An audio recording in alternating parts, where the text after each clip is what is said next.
And we're back. Quick summary. In the first half, we introduced our characters, decided to go talk to a bandit, and ended up actually talking shit and rolling crits. And absolutely turned that situation greatly to our advantage. So we've got a bandit camp very much allied with us and at least willing to go along with whatever plan we come up with next. And now we got to do a bunch of rules. So, Judd. Don't forget the bit where we got shot at. Oh, we got shot at. Yeah, and we were badasses. I got to fight with my cousin Kale. That was awesome. Um, yeah. Let's see what's next for. Actually, I was gonna say for our intrepid adventures, but actually, what I realized is now we have to do some bookkeeping. We have to set up our domain and stuff, right? Yeah. That's So the Judd, rules. All right. Judd, to my reading here, Yeah. I think we are meant to create the domain first and then do, like payoff for the first job. That sounds good. All right, let's do it. That's good, 'cause- Like it's hard to tell. Like it could be either, frankly. Yeah. Yeah. It's that's good because it's it's yes, good. Let's make the domain. Yep. Uh So step one: note the claimant's name and sigil. Kale Lulaire. What's the sigil, Lauren? Is it just our house thing, Mhm. or is it the It's is your sigil. is it the Tempest Eagle that we talked about? Yeah, it's gonna be the Tempest Eagle. Is it the Tempest Eagle crushing the skull of whatever kind of eagle is the logo of Maddox's branch of the house? Oh heck yeah! That's for sure a thing I can picture getting a tattoo of. So it's definitely a house sigil. Yeah. What is the logo? It's just a normal eagle. So for those of you that were not privy to our character creation, let me fill in chat a little bit.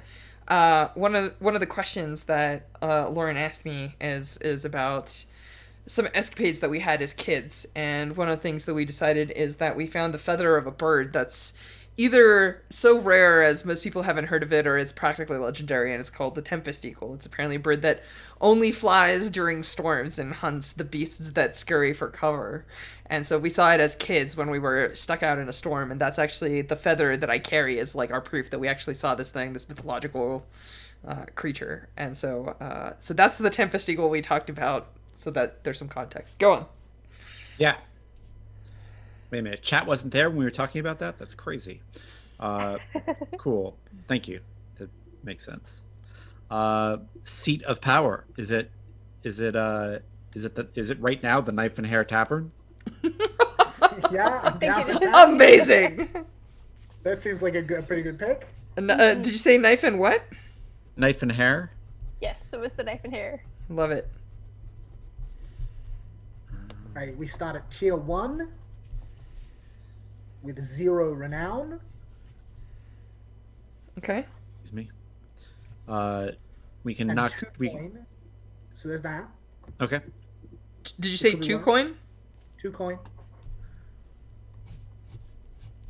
I assume they want me to color it in. I'm just gonna write the number 2 underneath it. Go on. We're meant to mark a friendly contact and an unfriendly contact. But there are no contacts on the sheet. There are not. That's true. I think the obvious picks here, if we're just gonna like name some, is like Drosten is our up contact, and his big enemy, the leader of the other mercenary house, is our bad tick. Sounds good. Like that feels like an obvious pick to me. Yeah. I'll put it in the notes. Yeah, and then we haven't done any of the housekeeping from our first sortie yet, so we can skip the rest of it and go and do that, I guess. Cool. Because step 6 is just kind of like go and do payoff. So we might as well go do that. Income is based on the chosen sortie objective and any relevant blah blah blah blah blah. So the objective was to gain status. So the income is the target's tier. So that's 1, right? So we earn 1 coin. Is that the rule? I think Drostin is tier 2, isn't he? Is he? Is he? Check. I don't know off the top of my Oh, head. Drostin's tier 1, House the Gain's tier 2, and House Gear is tier 2. So yeah. Okay, there we go. He's tier 1. Okay, I figured he was. Makes sense. Yeah. Yeah, the bandit. Yeah, here we go. The bandit hideout writ large is tier 2 as a holding, Got it. but he himself Got is right. The Got it. faction is only tier 1. There we go. So we get 1 coin. Cool. Is what I'm We hearing. get 1 coin, Great. Yep. Sweet. Send it to 3. 1 whole coin. The retinue earns 2 renown per sortie, adding +1 renown if the target was higher tier. They were, so it's 3. +1 renown if the target was a member of House Lolaire. Not yet. No. Nope. +1 renown per tier of any new vassals. Okay, this is the bit where I'd like to go back a step, Yeah. because I know we tentatively identified that the goal here was to gain status, Right. but it feels like where we ended up was not just You kind of gain vassalize them. status. Yeah. Yeah, we did kind of end up vassalizing him. I'm down with that. I'm down with that. But obviously, it's down. Does that change No, our coin income? It does. It means we get less. We get less. No, it doesn't. We get half the holding value for coin, which still comes down to 1. All right, we're good. So same Same. coin. We get -1 status with him, Okay. and then we Mi- have to, because then we have to build a new relationship with him as I our see. vassal. Got it. That's interesting. What benefit do we Yeah. gain from the bandit hideout? Well, we'll get to that. Oh, We okay. also Fair get extra renown. Oh, sweet. So I have marked 3 Uh, renown so far. How much do we get? We get another 1 for Drostin's tier. All right, because sweet. He's our new vassal. So we're at 4 renown. Nice. Cool.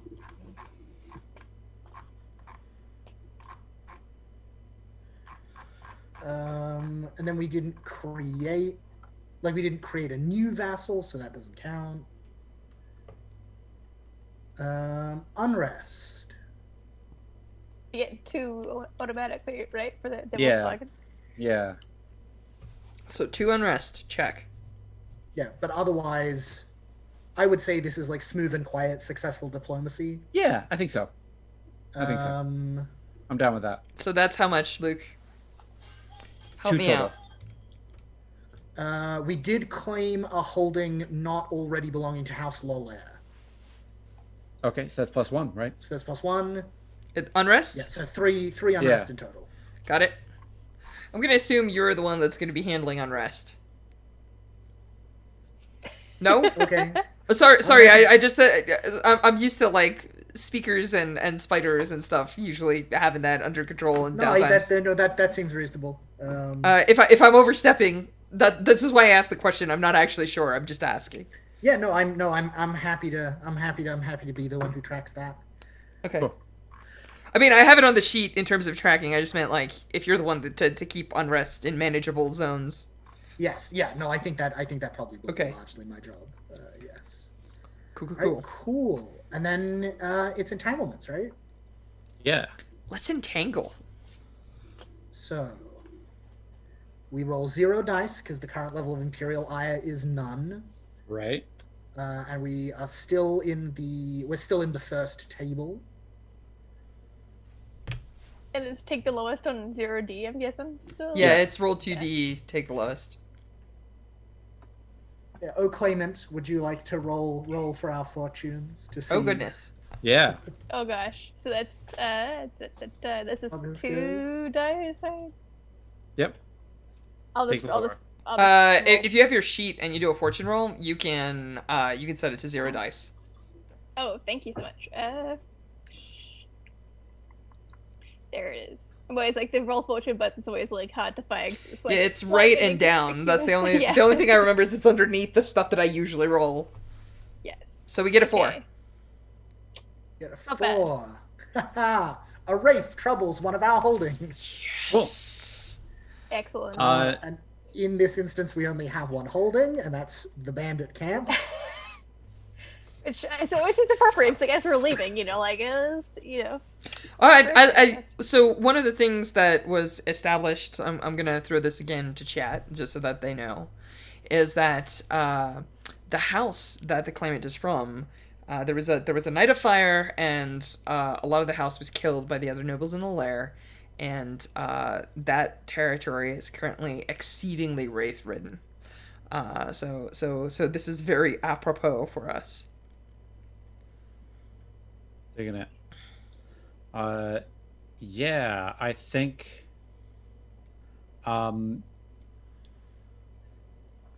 the wraith that wanders into camp, I think you're all like getting ready to leave, like, oh my god, we just rocked this, like, holy fuck, like, let's all high five and do backflips, and he went to one knee, and oh my goodness, like, you're feeling pretty good. Which is funny because you were feeling pretty good right before the arrows were loosed too. And never feel good is the lesson of this game. All right. Oren is telling Artair how impressive it was the way that he like demolished those bandits. Yeah, and I think that's when there's a bandit who died in a recent raid against a merchant caravan, and he found his way back to camp.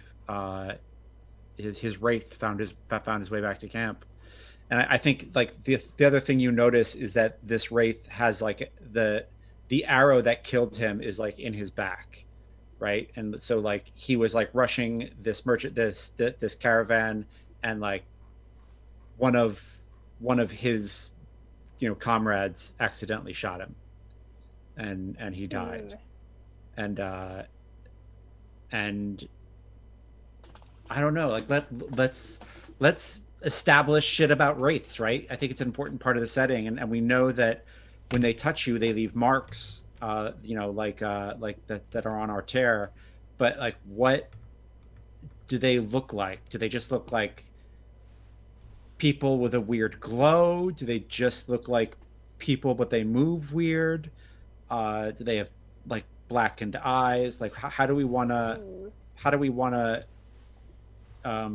make them look? I'd like to make them look different than the kind of blue electricity of Blades in the Dark ghosts, right? I'd like to just kind of get away from that and maybe make them more like shades, where it's like people with all of the color drained out of them. If you'd like an extra like sensory element too, it'd be kind of neat if like the sound just dies like around them, so like we know they kind of like come. The stillness, capital yeah, S. like you feel the stillness, like the birds kind of like go quiet, and it's like in that eerie moment you may or may not realize like, oh, a wraith is approaching. Like if you're not aware enough, like, they can sneak up on you if you're pocket. Yeah, or maybe like for some reason like sound gets eaten, right? So like you're all talking, and like I think Artair says what, and Kale says what, but like it just comes out as like mouthing the words because like the cool. Luke, what were you about to say? I'm sorry. I like the thought too of leaning into the silver motif. I think it's not so much that they are themselves inherently monochromatic. Like I think if you get up close enough, you can see color. I think it's that no matter what the actual lighting of the scene is, they are lit by the light of a full moon on a dark night. Ooh, that's very actually cool. Which doesn't pick up color particularly. I also wouldn't mind the fact that just the way they eat sound, they eat color. So like when a wraith enters a scene, it starts devouring color and everything starts turning. Things, Oh, totally. Very awesome. Cool. Yeah, I think also like Mist is a classic, right? I think that it does say in the book that wraiths shift sometimes with no warning between solid and inchoate mist. So I think that definitely we can get both of those effects in. Yeah. And I think like it's marching into camp, and everybody's lining up for a roast pig, and like if this wraith gets by you, it's gonna fucking lay waste. Like it is going to have a field day with these folks. Yeah, I think if Drosten says like what, and like we can hear the dimming, like the silence, like encroaching, I think Arter, who is used to, who has probably on the worst day of his life faced these ghosts, right? Like just yells, "Get silver!" and like turns around. I'm gonna spend my fifth and last load here, and I'm going to draw my silver weapon. Nice. So, yeah, I fought these things before. I definitely am ready for this. Yep. I think as go, Luke.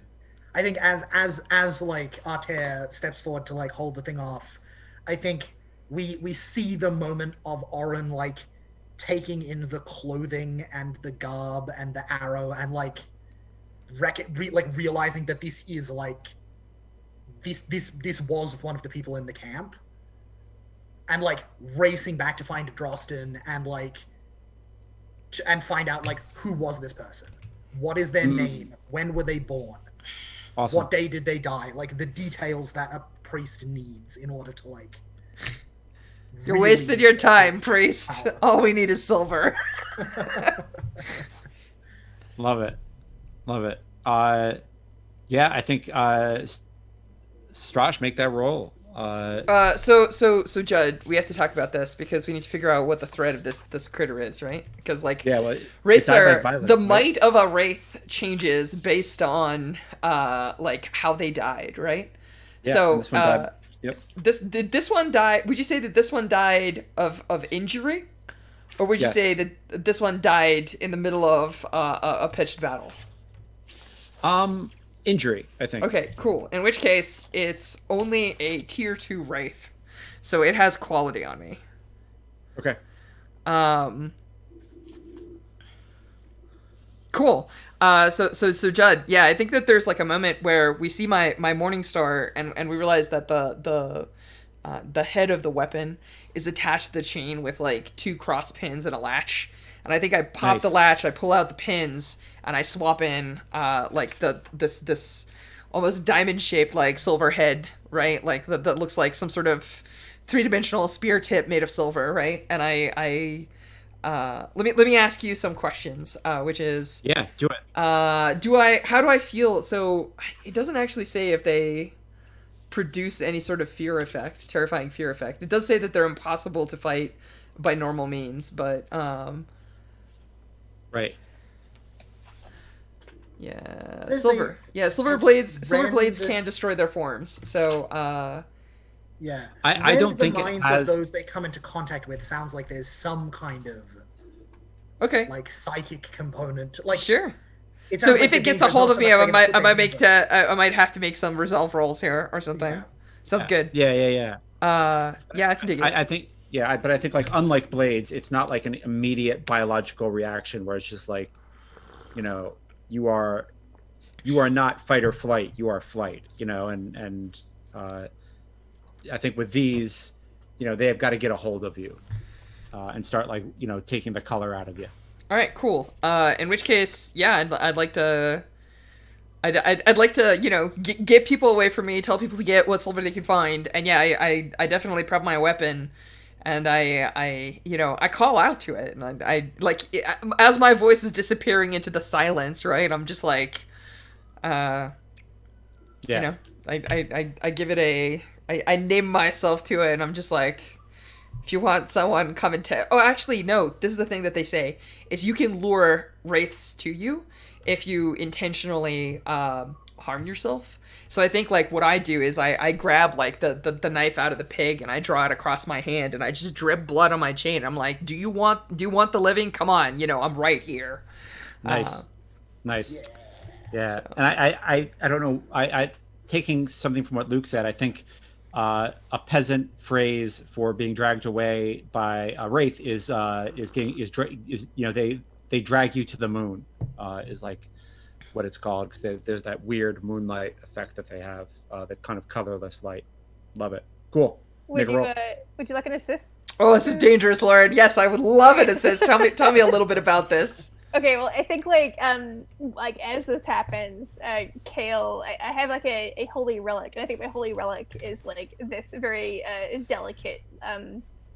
It's not as long as a flute, but it's like kind of this very short wind instrument that's like I think made of feathers, probably like sort of gilded in silver. Um, Oh, so and like feathers are carved on it. It's not actually like physically made of feathers, is it? yeah, sorry, yes, it's Okay, like carved dope. with like feathery stuff, and it looks like it shouldn't like produce a sound because it is so delicate. But it's like when you blow into it, like this very like pure sound comes out of it that's sort of tainted with silver. So, and I like the idea that it sort of pierces that silence. So if you like Nice. speak to it, it kind of like channels your voice like through that sort of like sound barrier. So it's like very very eerily still, and then you just hear these like very piercing sort of like pure notes like from this flute. There's an ancient anime from the days back before the 2000s, that actually had like a girl that played a flute when fighting things. It just reminds me of that. Oh yay. It was Vampire Princess Miyu. So, all right, Nice. let's do this. Let me see. Let me see. Dice, help out. I'm wearing the shirt. Do it. Do the thing. Here we go. I'm gonna push myself, obviously. I'm going to try and boost my scale so that I can fight this thing on semi-even footing, because I think that it's got, it's definitely got quality on me. So I'm hoping that I can effectively match that quality with scale fighting. Cool. So let me click my skirmishes. What is my position and effect, Judd? I think risky standard. Okay. Yeah. What is the standard effect that I'm expecting? Is my silver going to dissipate this wraith if I succeed on this roll? I am looking up how the fuck rates work, and I am what page is that on? 26 of the spreads. Thank you. So it would be Yeah. 46 if you were looking at singles. That is cool. Perfect. Thank you. There they are, rates. Tier 2. And hold on 1 second. Blah, blah, blah.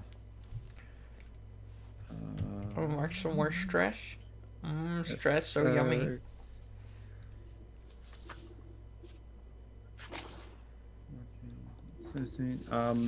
Yeah, I don't think it's gonna just disintegrate. No, I think it is going to take a little bit. Yeah, it feels like standard effect on a wraith is typically going to be injure it or drive it off, Right. and destroying a wraith is necessarily always like that's what great effect looks like. Not a problem. Not a problem. Okay. Can I make this desperate for great effect? Yep. We're shopping for our XP here. Yeah. Yes, Josh. What? So What? what Like, is that? what? What is that like? So do you like choke up on the chain and get really close to this thing? No, I think what I actually do is like I think that if I like I'm cinematically jumping ahead. Obviously we're gonna get into rolls and my rolls may betray me and this could end very poorly. But the plan is that if it starts to dissipate and or run away, what I'm actually trying to do is wrap it up, pull it in, and just like finish it off with a silver knife. Like Cool. I'm definitely not letting it go, and I'm allowing myself to get into close proximity to it because I could fight controlled where I could like dance and just like lick at it with silver and then stay out of its like radius. But I think that what I'm doing is I'm actually closing, which is something that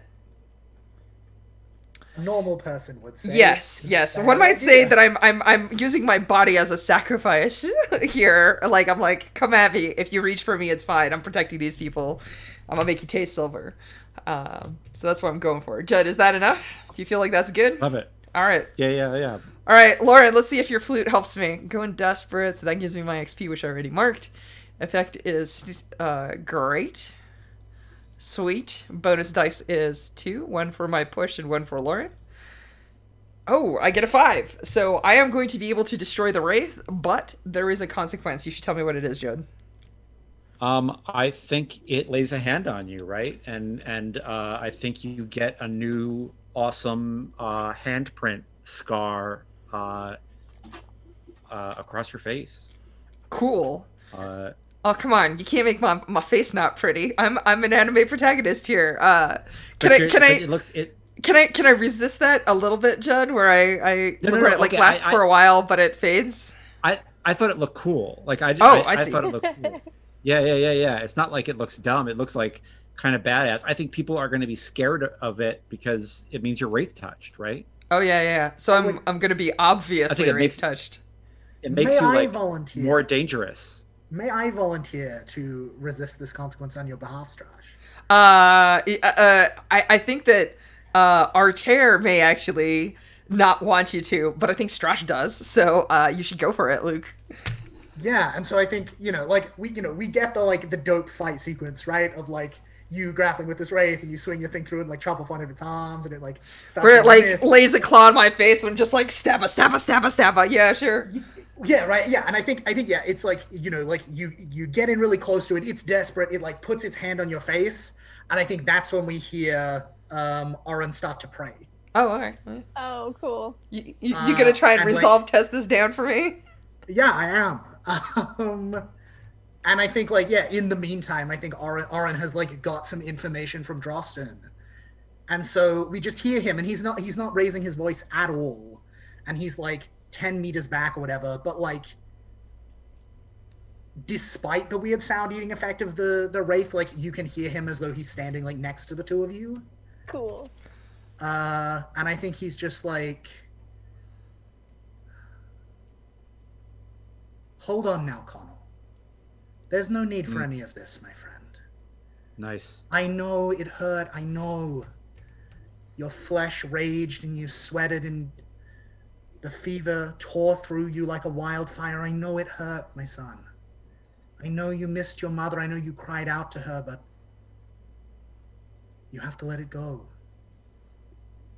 You're at a crossroads, and this path, it only leads to darker places. And I think, like, as he's talking, like, the hand that is, like, reaching out to touch you is, like, dissolving into mist, and that mist is fading back into, like, normal lighting.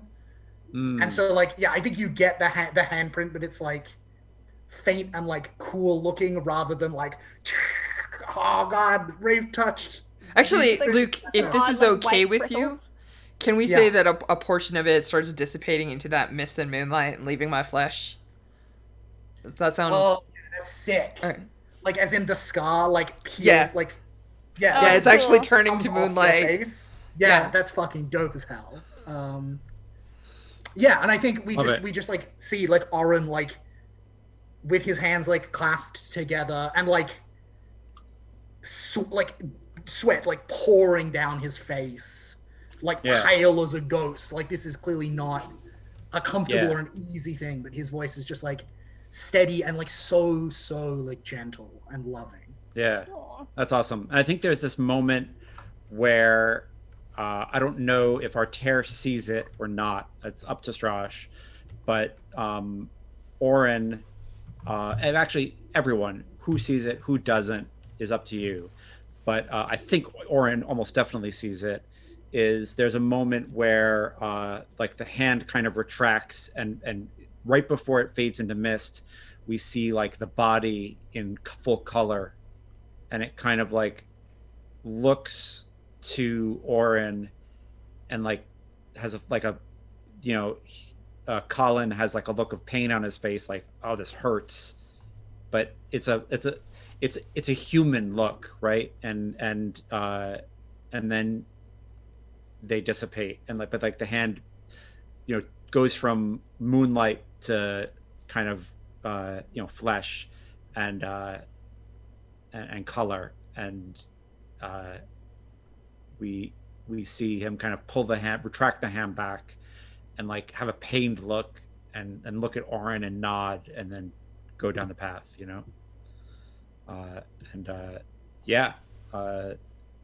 the wraith is gone. Luke, did you wanna roll that resistance for me? Yeah, I figure I should probably do that. Let's see how much stress this costs you. Nothing.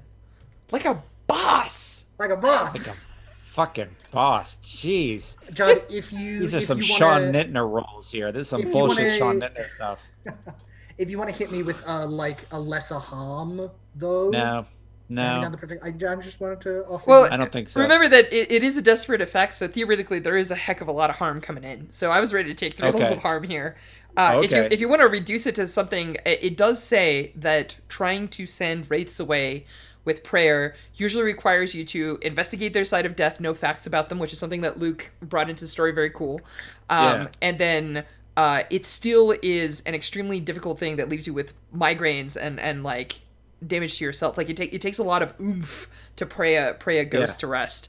So it Cool. could just be something like just migraines or nosebleeds or something like that. Yeah. I like the idea of level 1 migraine. That's great. Yeah. Sweet.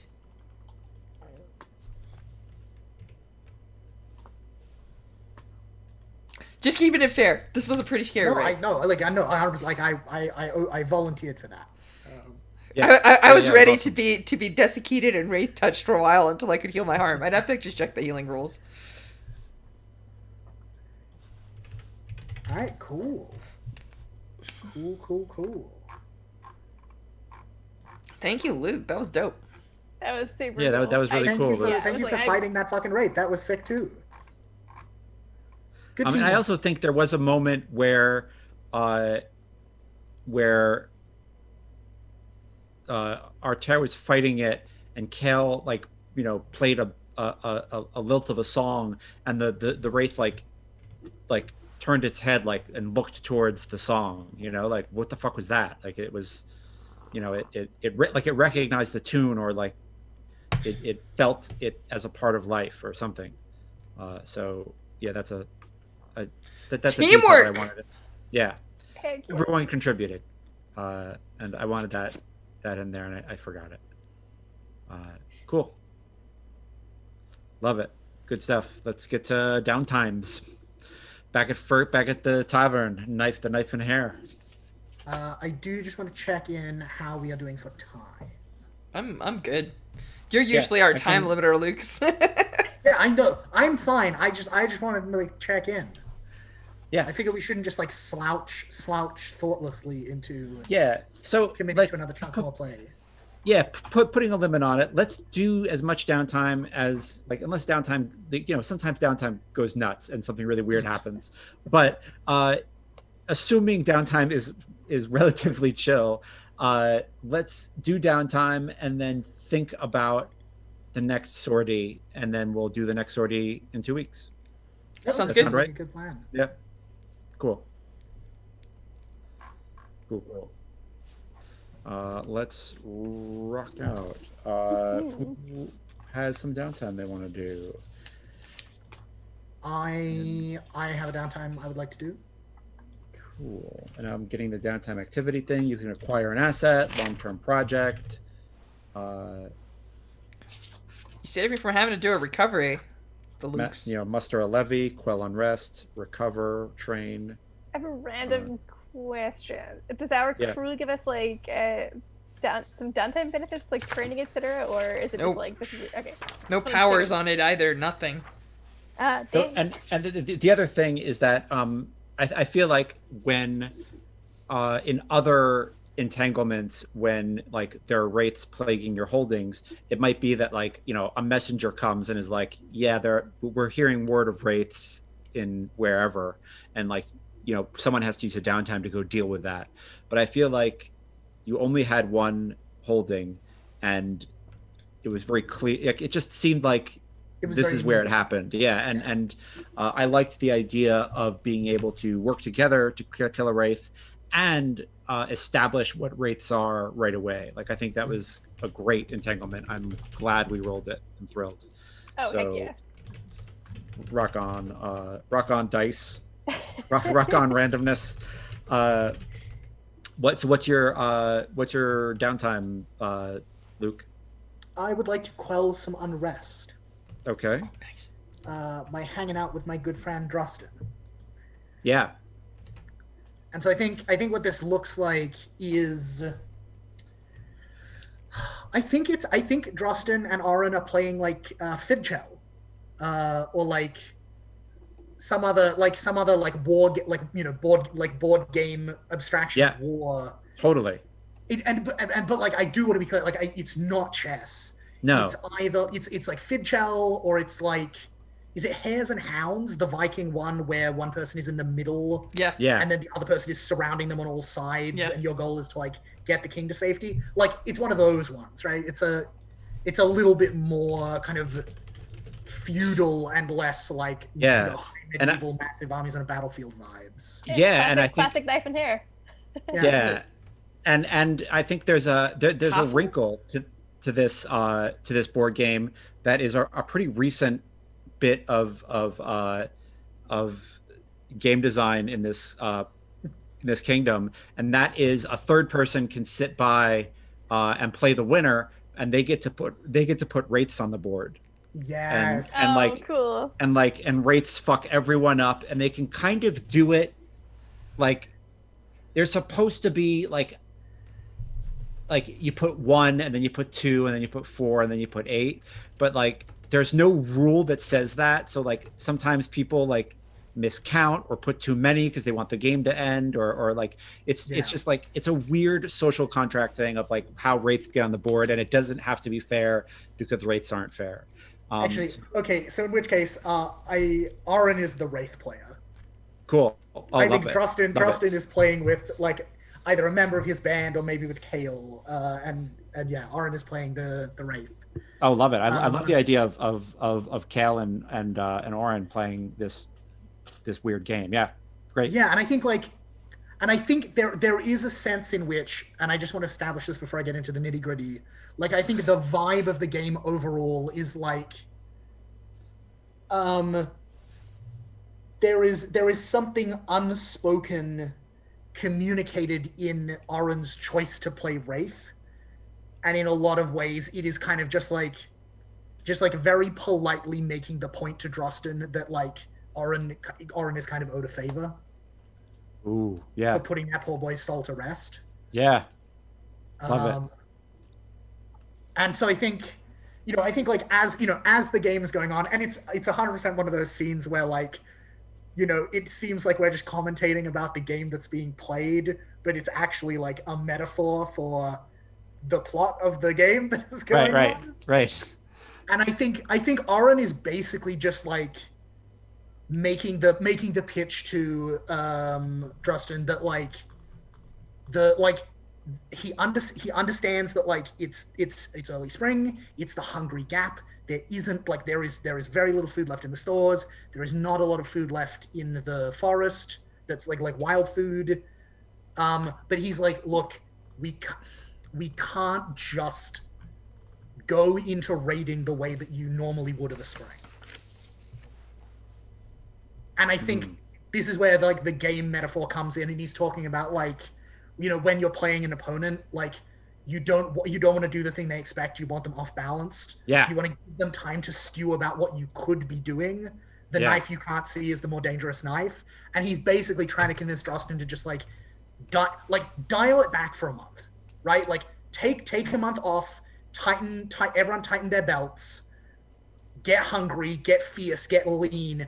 And then like once House Sagane is nervous and paranoid and twitchy but also complacent at the same time, like once they've gotten over the paranoia and into the complacency, oh yeah that's when we fucking hit them. But in the meantime, for the love of God, keep your shit under control. Oh, I love this. Make a roll to see how that goes. And I think he is definitely leaning a little on that sense of obligation. Yeah. And like calling in that marker a little. Yeah. Cool. So it doesn't say anything here about us getting a bonus if a contact helps us with a downtime action, which is a shame. Really? Because I'm doing it with Drustin. But okay, that's fine. Are they called contacts? I mean, the one place they're referenced, which is in the like creating a domain section, they're called contacts. They're called. Oh, okay. They're called friends on our sheets. Yeah, like in the domain we listed Drustin as a contact. That's true. A friendly contact. But that doesn't seem to be mechanically followed through anywhere, as far as I can tell. But yeah, regardless, I think this is sway, like pretty obviously. This is a fortune roll. Effect is standard, sure. Do I have any bonus dice? I suppose, yeah, there's the question. Judd, do you want to give me a bonus dice because I'm doing this with Drosten and I'm kind of leaning on him a little? I don't think bonus die. I think like great effect. All right, cool. I'll take great effect. Let me go back and do that again. All right, this is. Although does that even is there even effect, right? Because we're doing like a weird downtime thing. So that You know what? Yeah, I think it being downtime. Let me actually. dies. I know this is probably uncouth, but do we want to just splice in the rule about the +1d on downtime actions if we're actually utilizing our contacts appropriately? Yeah. It's a They've standard mentioned Blades the rule. I contacts don't think it'll hurt anything badly. Yep. Yeah. Yep. Let's do it. Yeah, they've mentioned that contacts exist. I think we can assume that they meant for them to work like contacts work. Yeah, and friends the same way, right?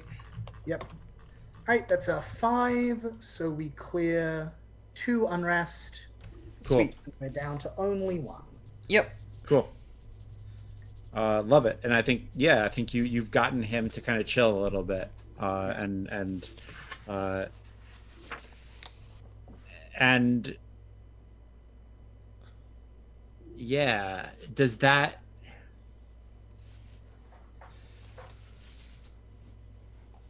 how about this? He's like, I'll chill for a little bit, but I've got a problem.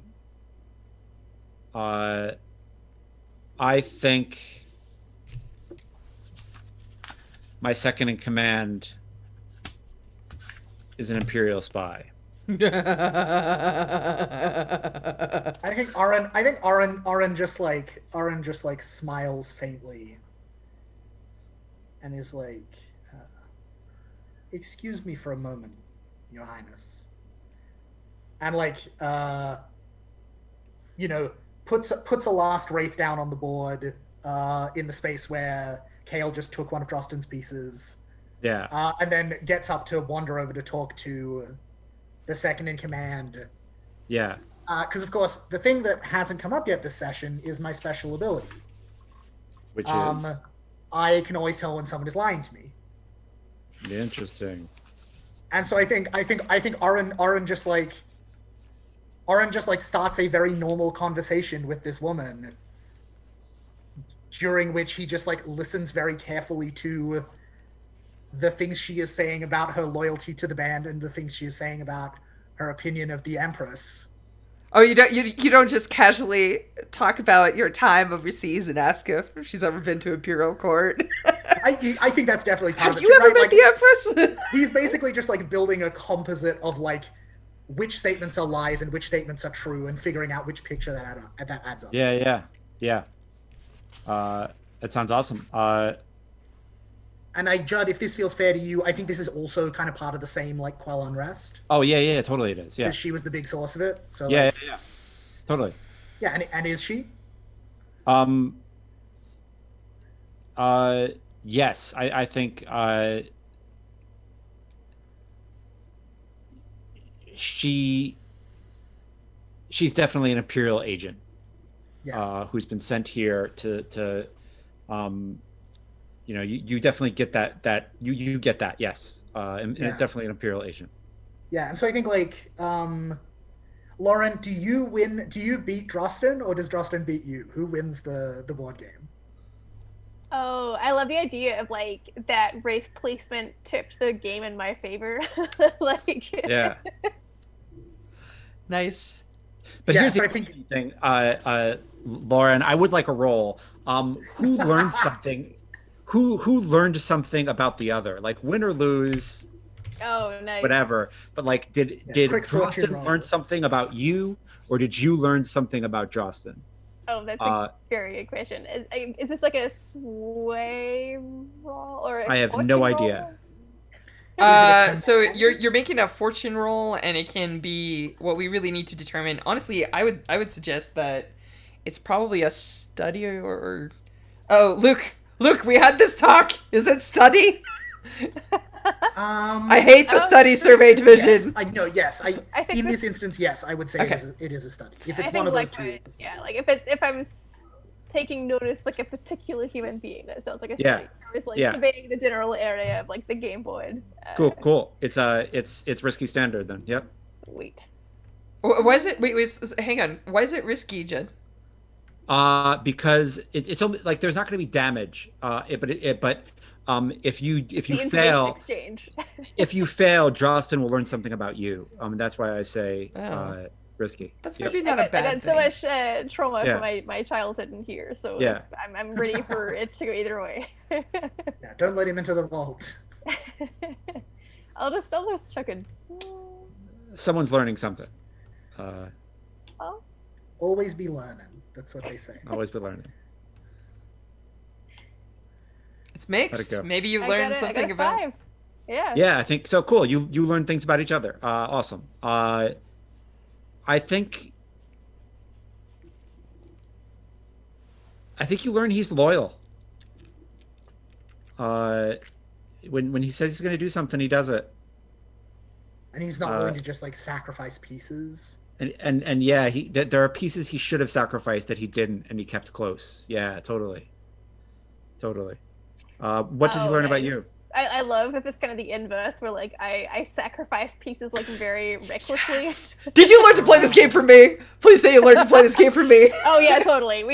I totally took tips from you. Amazing. Flashback to you. You just two, gave me XP.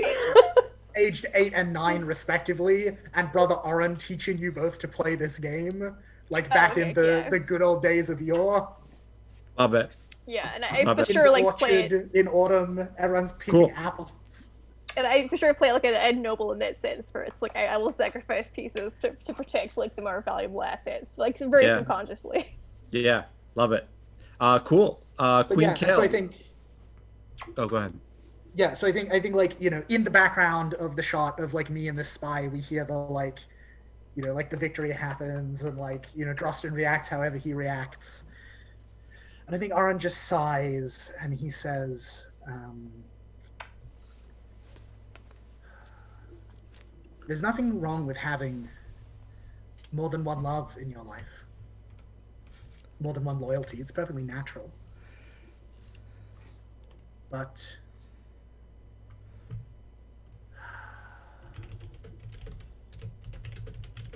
I need to know whether or not to tell Drosten about this. And so I need to know whether or not I can trust you. Nice.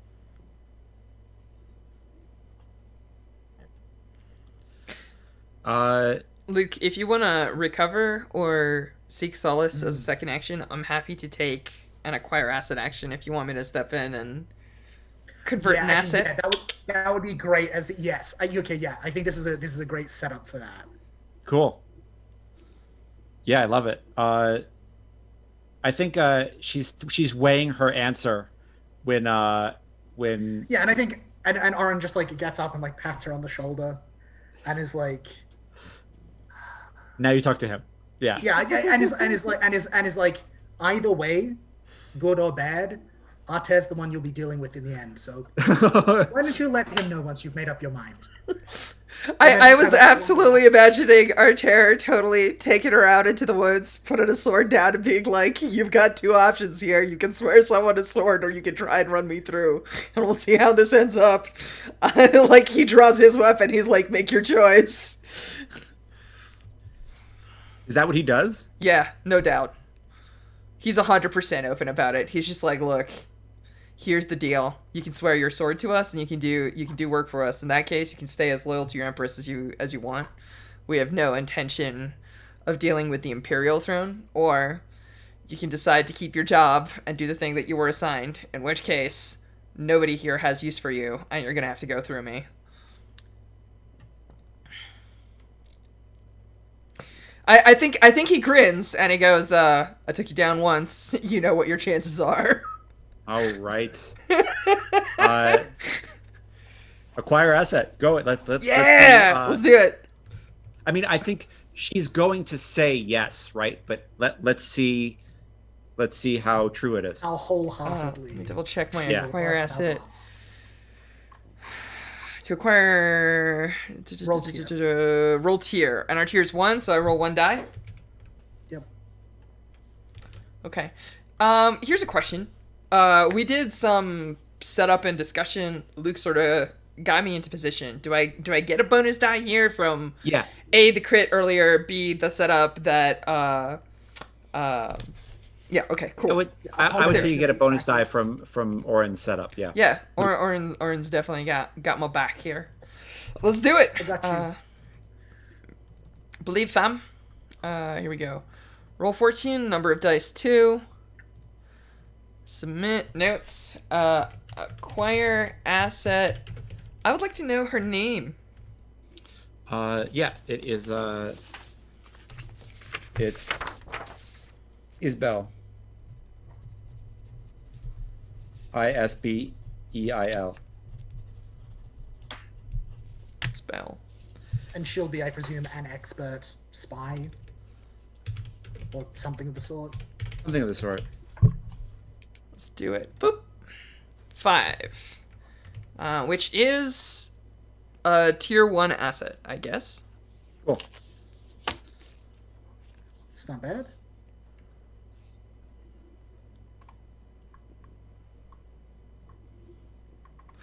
Oh, this is interesting. So we can talk about this. So Judd, what would it take to turn her into a permanent asset? It says start a long-term project, but of course the GM gets to actually set the clock sizes and whatnot. Yeah, I think it is a... Oh, I think that's a bit of a longer one.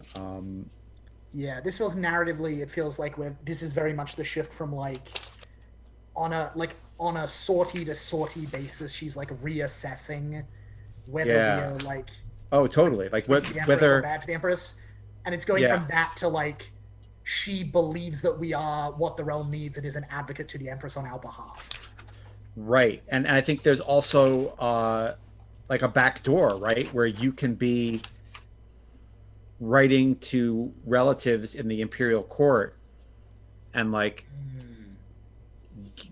getting her influenced through that, which I think is interesting. Let's say it's a 6 count clock. Oh, I drew an 8 because I was already expecting it. I'll take a 6. What?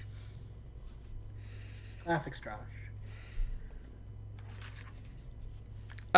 Cool. And I think, if she, she says yes, and picks up the blade and is like, yeah, sure, let's do this. I'm like, great.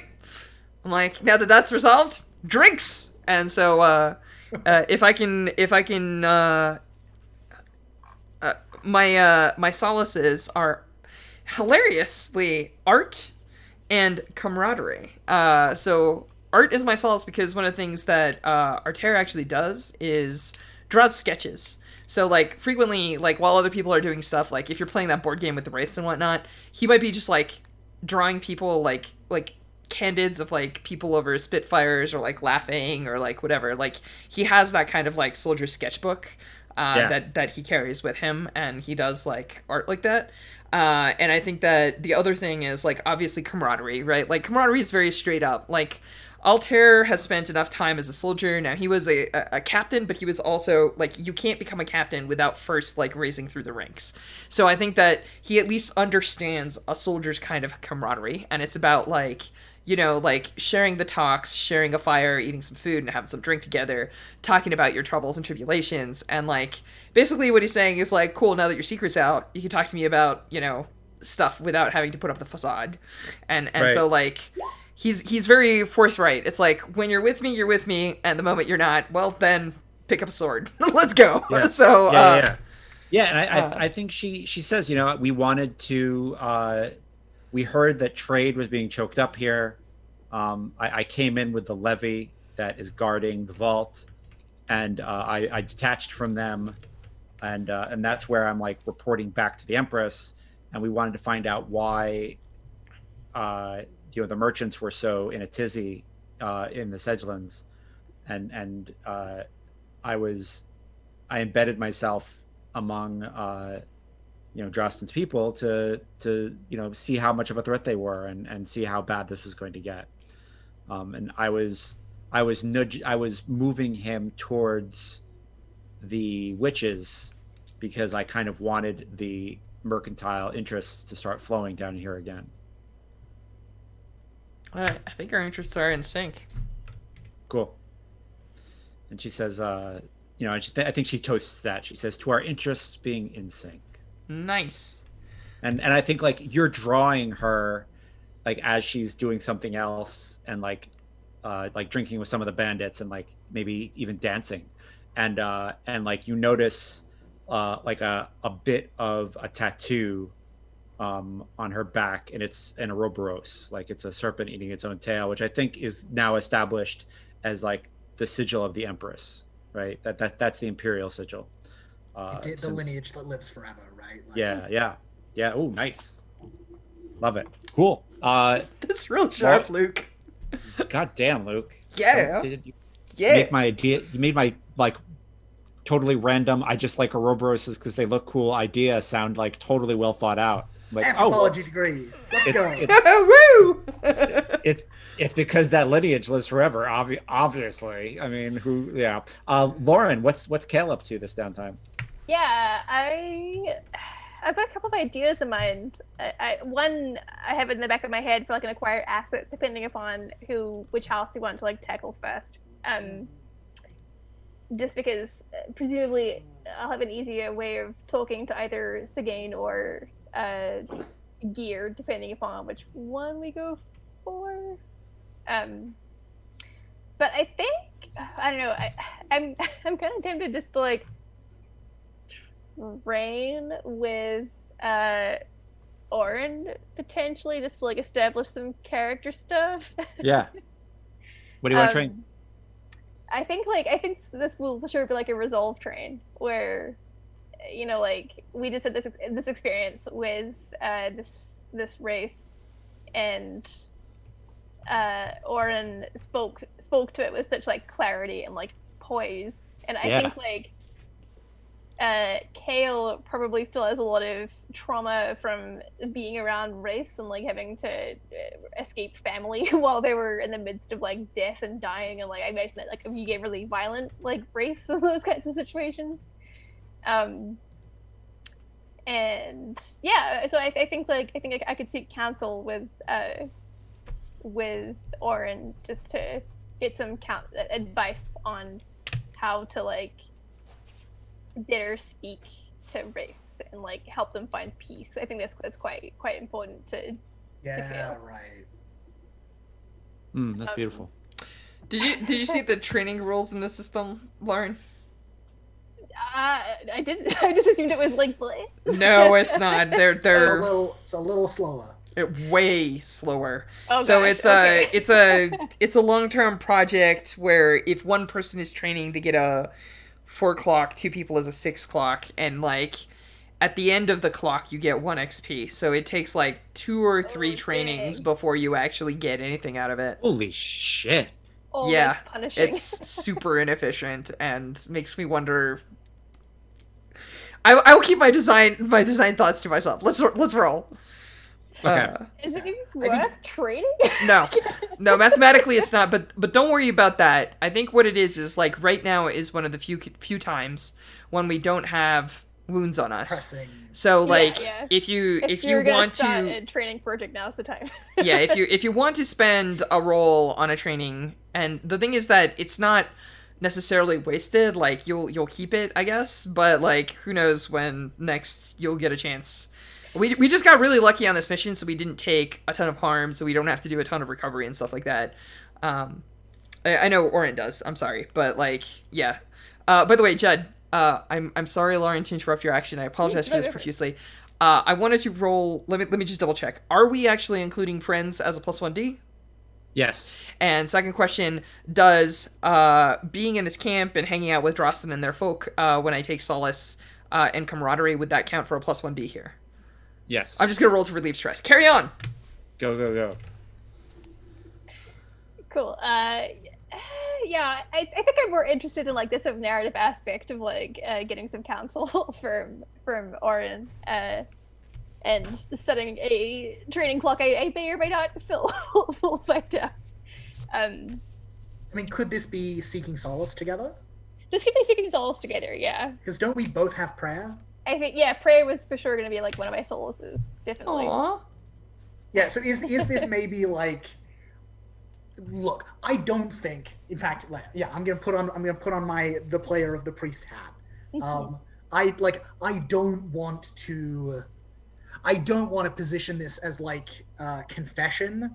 I don't think that is I don't think that's an institution or a ritual practice that exists in this faith in that form. I think it's more like, but I do think like taking counsel with a priest is absolutely a thing, right? And it is very much framed around that, like when you are at a crossroads in your life, when there is a decision that you have to make, when you're about to go on an important journey, like the wise thing to do is to go and see a priest and tell them what your plans are, get their perspective.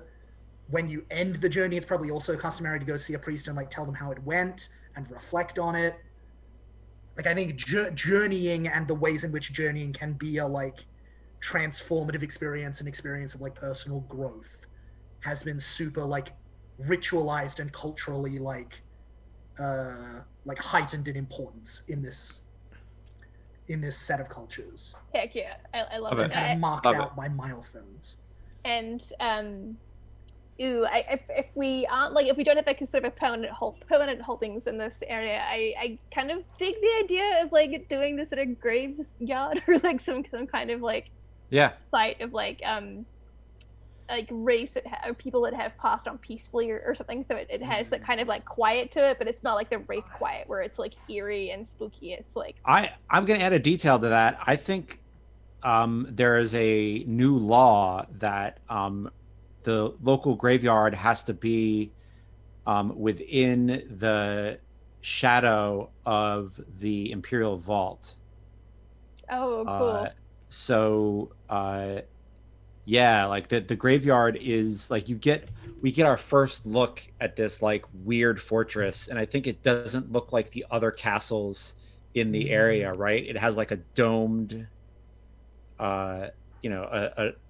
it's a circular wall built around a dome, and then like domed turreted, like then like the turreted towers on every corner. And I think like we got our first look at kind of imperial architecture, and it's just very, I think it's different. I think it's very rounded and yeah, that's all. Is this like in or near Bellheather? I think, yeah. I mean, I think Strash added that detail, like why aren't you taking the Bellheather Vault? And so I think like the Imperial Vault is in Bellheather, which I love. So in which case I think I'm going to add another detail, which is I think graveyards are built in Craven. Graveyards are placed at crossroads. Yeah. Oh, love very it. cool. Or around them, I guess, probably not like literally under the road. That'd be Yeah. I'll add so I think within sight, right? Within sight of Yeah. the crossroads, right? And like I think, there's probably some superstition where like, well, if they do become wraiths, they might get lost, right? So like at least they won't find their they'll way. either get lost or the God of Parts will be able to find them easily. It's like depending on who you ask, that's the reasoning. Yeah. I love it. I love too that like this conversation sort of takes place with like silhouetted like Lolaire and like Gear and Sigane like tombstones that are a lot grander and like bigger than like the other ones on like on the plot, and are like kind of taken care of, but you can tell no one goes to like sort of place trinkets or fond memorabilia like on the sites. It's like they're respected but not loved. Cool. Yeah. And yeah, I think like, oh, here's a quick, I guess do we go there together? Do you find me like sort of taking a moment by myself in front of these stones? Yeah, I do like that. Yeah.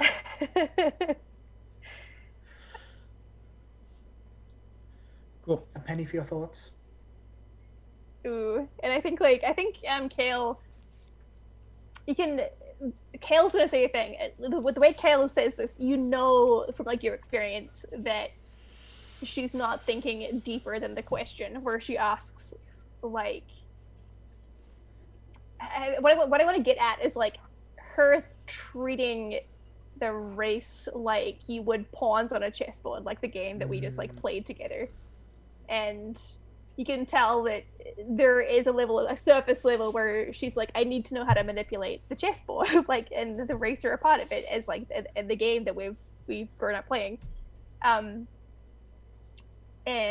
I think she asks, like,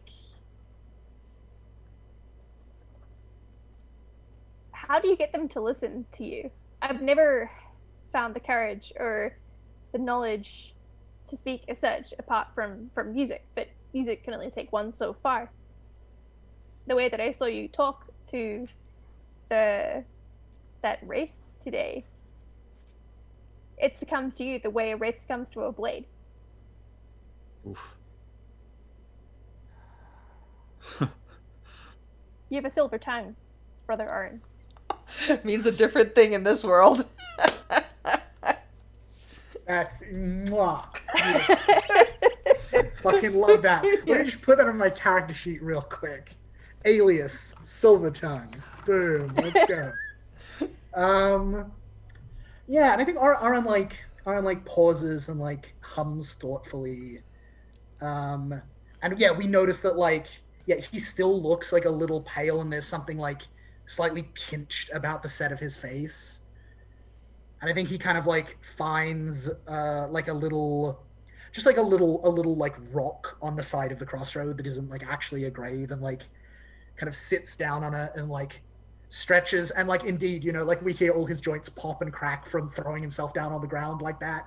Because he sure is feeling it. He's not in his 30s anymore, and he's like,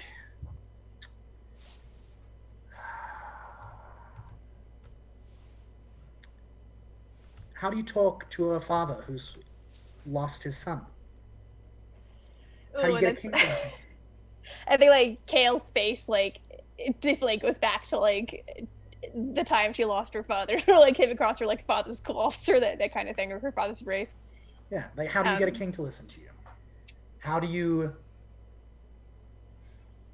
guide a horse? How does the farmer channel the stream where he will? If I were to ask Altair would say you whip a horse to get it to do what you want. No, he wouldn't. Altair loves his horse. A war horse is actually on my sheet as a piece of equipment. Then I'll roll it back. I think more like a firm word, maybe, or like, I think I'll ask you. Yeah, sorry. If I may interject, if you've ever asked a question like this of Altair, Altair's answer is always, never yield, never accept any other option, do not let the river win. You have to stand until it turns around you. Right? Like, Altair is all about, like, resolve and drive, right? Oh, I got it. Plant yourself by like a tree beside the river of truth and say, no, you move. Yep. Then yeah, I'll roll it back a bit. I think like the response is like, well, if I were to ask Altair, conviction is all you need to put a point forward for how else can you prove yourself if you don't believe in it 100%.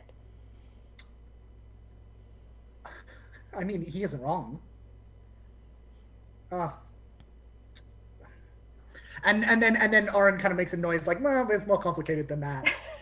And is like, I think Kale catches it and says like, hence why I seek your counsel, Brother Oren, for, again, you speak with a silver tongue and you find a way to ease people and create a kind of calm around them in ways that, well, I love Altair, but Altair would surely provoke and intimidate.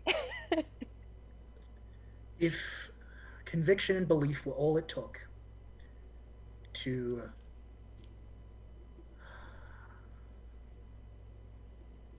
make one's wishes known, to convince others, then there wouldn't be so many liars in the world.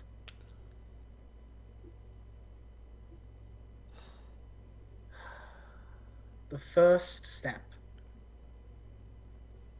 in any case, to counsel the grieving, to give advice to one, and I think he does like gesture at you, about to set off on a long and important and uncertain journey, to counsel a king, to pray to the god, to know what the harvest will bring. The first step is to listen.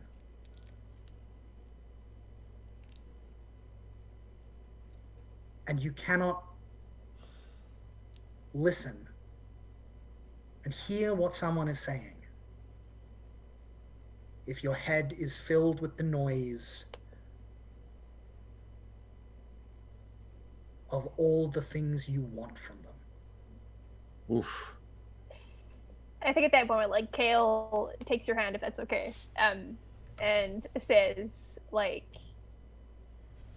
in that case, would you help me find the strength to pray for these people that I've spent my life hating and wishing the same levels of grief and fire that I saw that day, to help me. I think she wants to say move on, but like she's not ready for that, and so I think trails off at that point. Yeah, and I think yeah, he nods and squeezes your hand and like kind of like lays a hand on your head in a kind of like quite a fatherly manner. He kind of like ruffles your hair a little and is like, Oh. In my experience, those of us who have been hurt before, and his manner very much like he is including himself in that category, have to be very careful,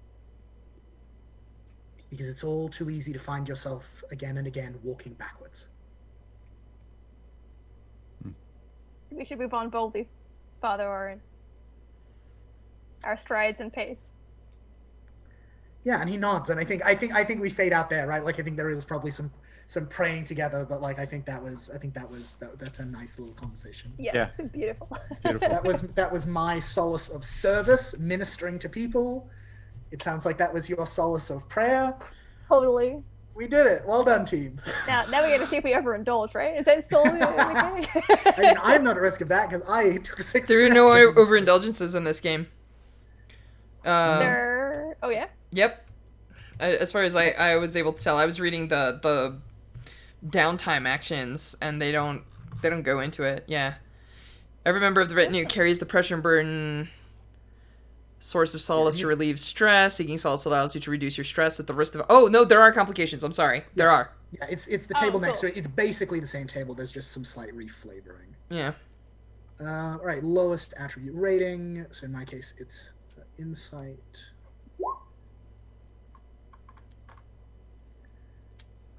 All right. Oh, Ooh. fuck me. Not a great downtime for us, eh? Oh yeah. To be fair, that was like an emotionally it takes a tense little while to build conversation. up stats enough that your vicing, or in this case solace, which I actually really love as a term. Yeah, as a before it framing starts tool. like kicking in properly.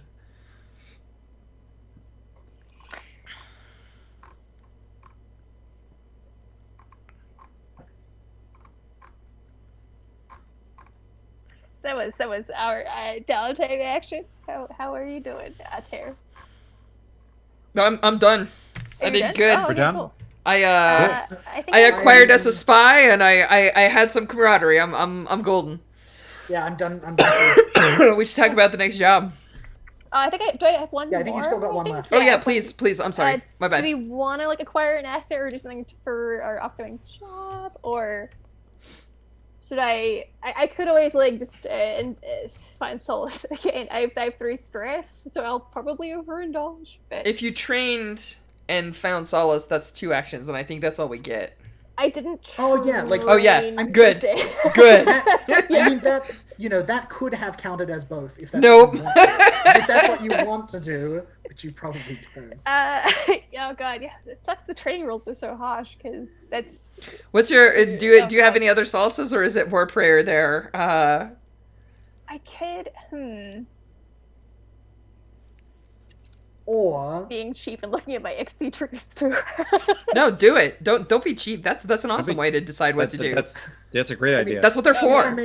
if I may make a request, Lauren, to my reading, you can use recover to help another character recover. Oh, cool. I get the impression from this wording that is how this game works. And I would appreciate some recovery. Oh, heck yeah. This terrible migraine I have, you see. I strained my empathy muscle talking to that wraith. I can totally. Yeah, I mean, Totally do folks agree with me? Like, recovery is a long-term project with a full segment. Yep. No. You absolutely can. Absolutely, you can recover any someone character else. may spend a downtime action, and then also the wording down on physician sounds like it kind of backs that up. Yeah. So Lauren, yeah, what does Kale helping Aaron recover look like? That's such a good question. I'm trying to figure out how to wrap a sacrifice so I can hit another XP trigger. I don't know if you can. Good at role-playing games. But good That's luck. us. Yeah, no. That's Yeah. that's awesome. If it's a migraine, I'm guessing like for a migraine, fictionally the types of treatment you're looking at are like sort of quiet, dark spaces, like sort of Preparing like medicine. medicine, yeah, Medicine. Like, I'm blanking on the word for it. Like incense or like other smells, that kind of thing. Teas, tinctures. Yeah, incense or smells. Teas. Yeah, but I do like I do like the idea of like this vibe of like it isn't just like a mundane migraine. Like there is something in there about like having like strained one's soul in some manner. Yeah. And that like even though for a mundane migraine the most effective thing is typically just to like be on your own in a dark isolated room where like there is nothing. Like I wonder if like quiet companionship and like the gentle emotions of like other people who like mean you well and are careful not to like to keep themselves regulated is helpful. Yeah, I mean, is it like the spiking energy? Yeah, is it as simple and understated as like he's napping and he wakes up and you're at his lectern reading his copy of the Book of Paths and Ways and let me clarify a thing. Let me clarify a thing here. Physician allows you to actually do stuff for other people. I was just reading the rules. I'm so sorry. Physician allows you to do stuff for other people. Anyone can spend a stress to assist with your recovery roll. So people can burn stress to actually assist with this roll. That's how help is usually done. I don't know that I read it that way, Strash, because it reads to me like, sorry, where the fuck is this? I've lost it again. Physician lets them progress it using prayer rather than tear. No, it says the idealist physician's special ability allows them to progress recovery clocks, theirs and others. Yeah, using their prayer rating rather than tear. Oh, I see what you're saying. So what you're saying is that this is that the change that physician makes is you can use pray rather than tear, and it gets you to +1. But my reading of like any character can spend a downtime action, roll the ret, and use tear to progress the clock. My reading of that is that anyone can fill anyone else's clock. I'm down with it if Judd's down with it. I think it's a case of we just need to make a ruling. Like I'm fine. I'm down with it. All right, let's do it. Wait, Ooh, I thought it would add a sacrifice too. If you're okay with it. How would you do it? I do like the idea. Sorry, I said tea because Strash, you were drinking tea. But I love the idea of having this like secret reserve of like tea or like some kind of like from our like house region where we came from. The last of it or whatever. Yeah, like the last of it, and wishing to save that for like a triumphant moment when like we overcame a thing. But I think now is the time to like. Oh my god, I've got a pitch. Can I make a do pitch? it. It's apricot brandy. Oh yeah. I think that the original seat of power of the house was really famous for like, even though, right, like it's like built on the side of a cliff and there's these terrible winds and it's like very much like North Irish Sea vibes. In the castle somewhere, like specially constructed to make it a little microclimate, there was like this little sheltered garden. Oh yeah, totally. That was able to grow like peaches and apricots and oranges. For sure. So it's like when you like go to do this, like I pull out a flask and at first it's like, oh, like I'm fine. It's like, no, you'll want some of this. Yeah. And then pouring out a dram, and it has that taste of like summer and like it tastes like summer and home. Yeah, right. Yeah, exactly. Yeah, the famous apricot vineyards or the apricot orchards of the High Strath, right? Yeah. Yeah, and we watch as like the very last drips of it sort of like go in, and we watch like that, like try to get like the very last bit of it out, and then I sort of like hand it. Take this. Yeah, and I think Oren insists on like we both take like a drink from it. Oh yeah, and like, and I think we initially share the moment together. It's very nice. Very good. Cool. Cool. All right, do you want to roll our tier for me, and we see how this goes?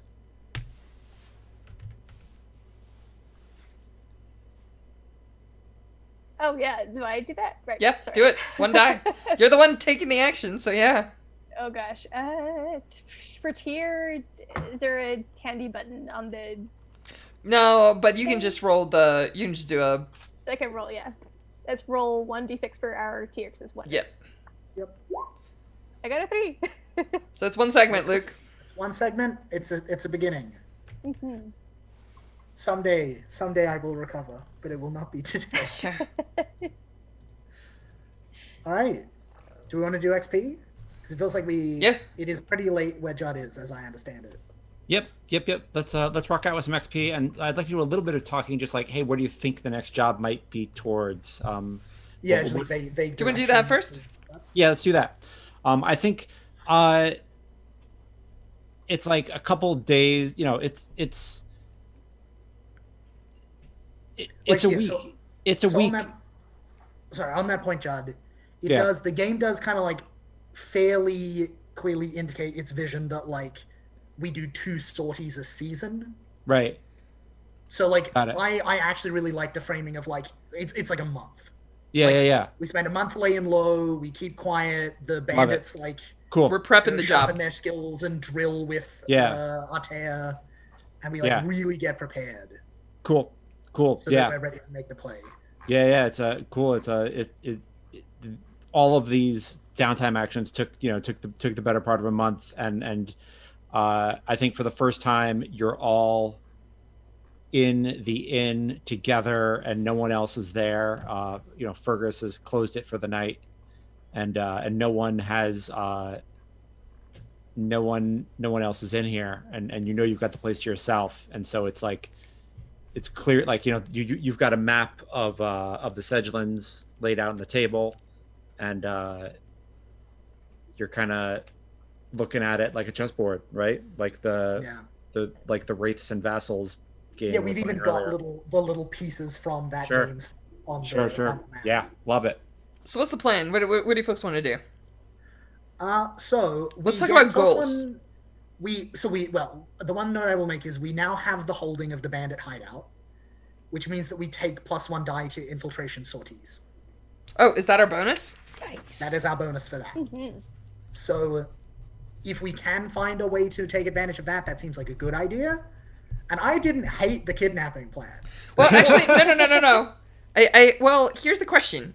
If we're doing an infiltration, my question is, does our spy, who has already been at the vault and peeled off since, know of any secret entrances into the keep? You mean into the Imperial Vault? No, I don't care about the vault. I only care about the places where the nobles are. Sigane's keep. Yeah. In the hills. Yeah.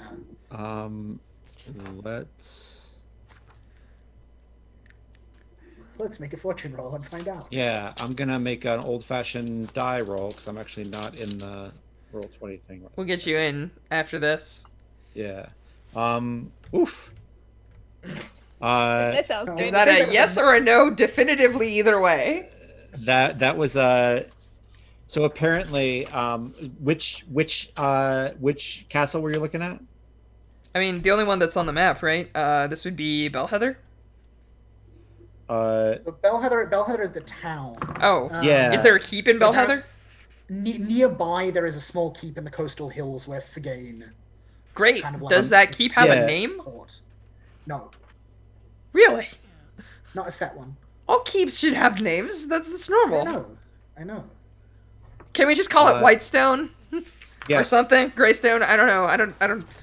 I mean, I don't I'm care. working on it. Give me a moment. I'll have a suggestion in a bit.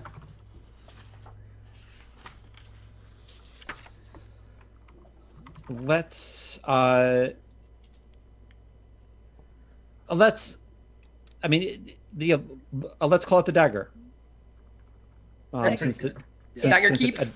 yeah, dagger keep. Dagger and then, keep. Yeah, and then House Gear has the burrow.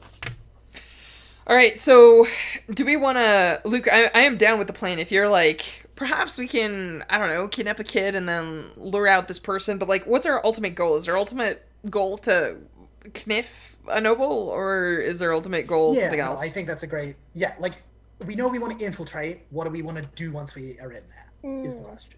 Yeah. What are we feeling? Lauren, do you have an idea too?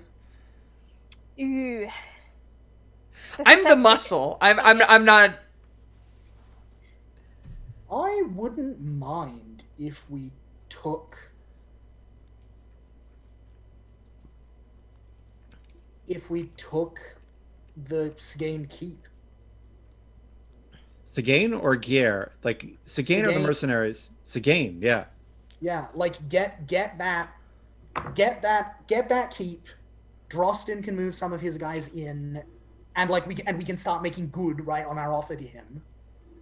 Okay, I'm in. And like we will have a secure, defensible base of operations to start working from. So, what is the Sigane keep? That's the dagger. A dagger keep. Yeah, dagger keep. Okay. Ooh. Lauren, how are you feeling? Well, this is tough because there are so many ways you can cut it. Like we could also go to Gear and say, you know, like Sigane's coming up on you. Like we could help take them out. You know, because they're in good with the merchants and are hungry enough to sort of like take a hit at you because they need more arable land and like other resources. Could also see going to Sigane and saying, you know, like, hey, I hate Lalaire, you hate Lalaire. Like let's take down Gear. Or Yeah, or maybe Yeah, like yeah. what if we like pivot? What if we take the southern market lands, secure some income, and then like once the summer comes and the land is a bit drier and better for marching around, and it's like war season, then we start like making proper military moves. Infiltrating a market feels like it could be fun. I mean, a war is if we have levies and troops, then we can have a war. But right now, we don't have that. So, I think this war is fought by other means. Unless you're planning to convert markets to But, you know, mercenaries. if we get the southern market lands, we do actually get a levy. Okay, great. So there are 3 holdings in this province. If we control a majority of those holdings, which we only need 1 more, we then are considered to control the province, and we rule the province, and therefore we get the levy from it. Oh wow. Interesting. What's stopping us from taking the market? What's our target here? What's the I complication? imagine- Because like us Yeah. walking in and standing on some fountain in the middle of the market, yeah, like we rule this market is not going to cut it. Yeah, I mean it's ruled by a merchant. Okay. So like I imagine it'd be a case of like get the head of the local merchant guild or whatever to like agree that he wants to be in with us. And like bankrolling the cause. Do we have any sort of means of doing this? Because it doesn't sound like we have leverage and or. I don't have. I'm sorry. I cannot pull a merchant contact straight out of my inventory this time. 100% fair. I mean, we could always promise that like the bandit raids will stop. Like that's a pretty or right. It's the carrot and the stick. Either the bandit raids will stop or the bandit raids will intensify, and it's up to them to decide which one. But also, like, I'm not attached, right? Like that's a possibility, but there are many other things that we could do. Yeah. I don't know. So many angles. We also don't have to do this tonight. Let's Yeah. If it's around. We know we want to do an infiltration, and that's a good start. Yeah. That sounds good to me. We can figure it out. Southern Market's infiltration is going to be the thing, and we can talk about it a little bit. We can also talk about it in our channel later. Yeah. We can go from there. All right, cool. Do we want to do XPs? Yeah. Yeah, let's do some XPs. Sorry, I've got a very chatty gray kitten here. Aw. Love the kitty. Who's got their sheet up? I have mine up. I can totally go. Go. How Go, much Your time Majesty. Mark? Take it away, Lauren. Oh yeah. So I. You actually switch over and show people your sheet. Go ahead. Oh sure. I'll have a discussion about these XP triggers during because I just read them during the play and I was like, oh shit, these need some work. Just for the story we want to tell. Because the first one is you address challenge by following the counsel of your retinue, which we had a very cute scene where I saw counsel from my mastermind priest print. I did not ask a member of the retinue to take a risk or a sacrifice for me. I did make a sacrifice to fulfill, I don't know, to fulfill a promise of an ally or vassal. I was trying to like lean into this is the last of our home, taste of home in that recovery scene. I think you get it, personally, but I'm trying because some of these are really these triggers need to. Well, you need allies or vassals before you can activate some of them, which is hard in session 1. Yes, Yeah. It is quite tough. I think we got a bit of the heritage background from. oh yeah, Yeah. yeah. And then expressing beliefs and drive. I think the beliefs and drive are like this town. These people are corrupt liars, and we will take them down. That's pretty much my drive and belief. Sounds good. So I think that's 4 XP. Yeah. Sounds right. Sweet. That's me. Cool. Yeah, because it doesn't look like there's a like gain Why? 1 if you even once. Blah, blah, blah. Why is it one of these triggers like you like took steps towards getting the? Yeah, you made progress towards winning the game. Yeah. Why is that not a trigger? Sorry, I'll say that for later. Very very cool, but that's my only complaint. It's like oh. Anyway, that's me. All right. I'm going to run through mine real quick. Go ahead. You took initiative to call in a favor or collect on a debt. I fucking lent on Drostin with that favor that he did owe me. Yeah. Heck yeah. You made sacrifices to protect the innocent. I took a fucking migraine to protect all those innocent bandits. You challenged the claimant's assumptions on a situation or problem. I had a whole fun conversation in a graveyard about that. Oh heck yeah. You expressed your heritage, background, or scars. It's session 1. We only just met this character, so by default, I automatically did that. But also, like, yeah, I think we established some important stuff about, like, Oren's relationship to, like, the 2 members of the house. Yeah. And how he knows them. And then you expressed your beliefs and drive. And one of my beliefs is she has the god's blessing, but the claimant's greatest weapon is her mind. I will sharpen it to a razor's edge. And I think... Oh, you totally help with that. Yeah, like I think that was yeah. also that scene in the graveyard was kind of like helping to hone in on that. Oh heck yeah, definitely. So I'm gonna take 8 XP. Not 8. That's how many I need to fill. I'm gonna take 5. I did it. I did it. I won the XP game. Good job. Awesome. Josh? Mine are you made sacrifices to gain any strategic advantage. I'd like to point out that I went into a desperate situation to get a strategic advantage against the ghost. Check. You took initiative to preempt a threat. That's a question. Group.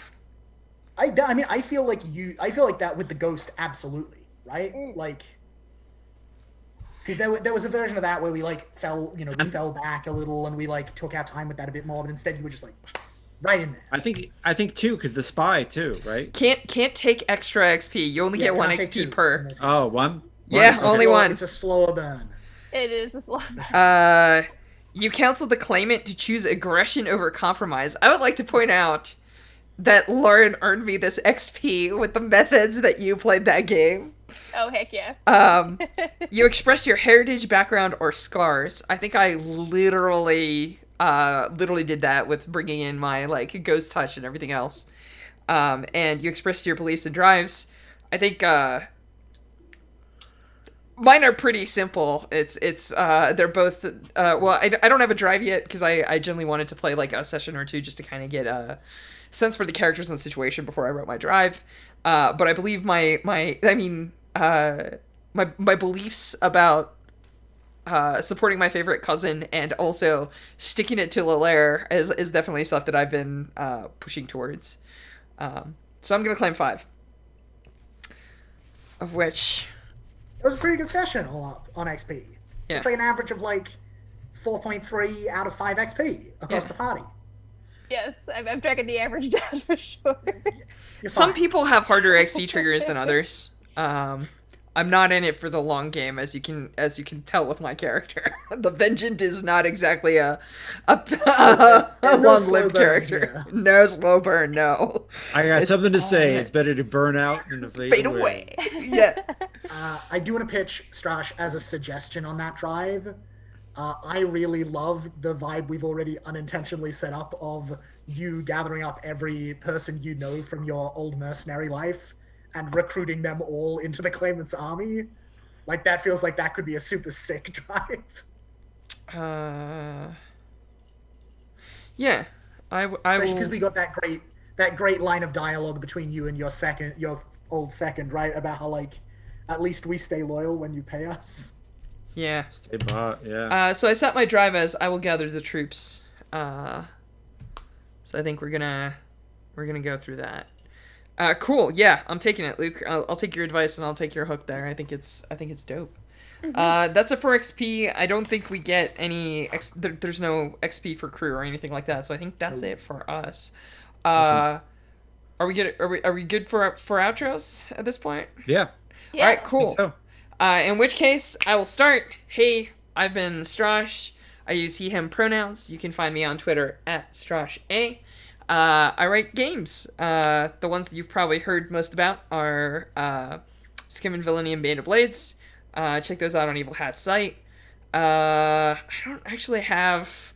This is my new and exciting game. I don't have other new and exciting games. Oh wait, actually I'm lying. I think either next week or the week after I'm gonna be playing Bolt here on this channel. So that's the thing that's coming up. And I think that's it for me. Luke, do you want to do sweet outros? I have been your friendly local priest. My name is Luke. You can find me on Twitter at Wildwoods Games if you like games that are sad and spooky and specific and heartfelt. Also, if you like Blades in the Dark custom playbooks, because I just wrote one of those for the Unusual Suspects game jam. So go check that out on my Twitter as well. That's me. Lauren, how you doing? Yes, I've been Lauren. I use she, they. I'm at Mr. Kiwi on Twitter. And much like Starash, this cool game is the only thing that I really have going for me right now in terms of like presence online. I think I kind of just want to say like this game is super rad and I really love all of the characters that we've created and I am very digging this sort of like witchy ghost like aesthetic while we're all like trying to come together to take down like this evil power that has wronged us, I guess. Super fun. Very much looking forward to next time. And what else? I'm taking it around with some Blades playbooks for the upcoming jam. I like the idea of making a Powerpuff Girls themed like set of playbooks. So I'm tinkering around with that. We'll see what happens with it. Otherwise, yeah. How about you, Judd? My name is Judd. He, him, and Luke's playbook. I haven't seen it yet. I'm gonna download it and read it. But what I love about it is that it's called The Brand, and my friend Brand thought Robbins? it was yeah. Oh, you know Brand Robbins? That's amazing. Yeah. Thought it was amazing. I actually shared it with him on a like indie game Slack, and I was like, hey, I can play as Brand in our next Blades in the Dark game, and it was hysterical. And then a bunch of people were like, holy shit, we should invite Luke to the Slack. So Luke, you'll probably be getting an email to that, and it was just a funny like, yeah, I just thought it was really funny. So that's great. No, that's delightful. My great accomplishment this week was making a Twitter account for a fictional goat from my podcast. Yes. So if you wanna follow Inspiration Goat, all one word, Inspiration Goat, you can do so on Twitter now, and every Thursday the IG will be posting not only a podcast but a table technique that you can use. So check that out. Why did I do this? I have no idea. I kind of wanted to be on Twitter less, so I decided to make a Twitter account for a fictional goat. That's my life. This is who I am. So if you filter your Twitter experience through a fictional persona, it makes it less damaging. Goat Sona. Maybe. Very, very, very possibly. So Maybe. Sorry, I'm so sorry. Please continue. You're not sorry. You are not no, sorry. I am not. I own this. You're an icon. And it's nice to be forging in the dark again with these folks. This is nice. Mm-hmm. All right, I think that's our wrap up. Chat, thank you so much for being with us. Really appreciate you. Really love all the energy you bring into our games. And quick shout outs to Brylots and Needs More Loot. Thank you so much for taking the time to resub to us. As I mentioned previously at the start, we are donating all of our proceeds, but it's still widely appreciated. Your support means a lot to us. So with that, I think we're done. So I'm just gonna say smooth outro.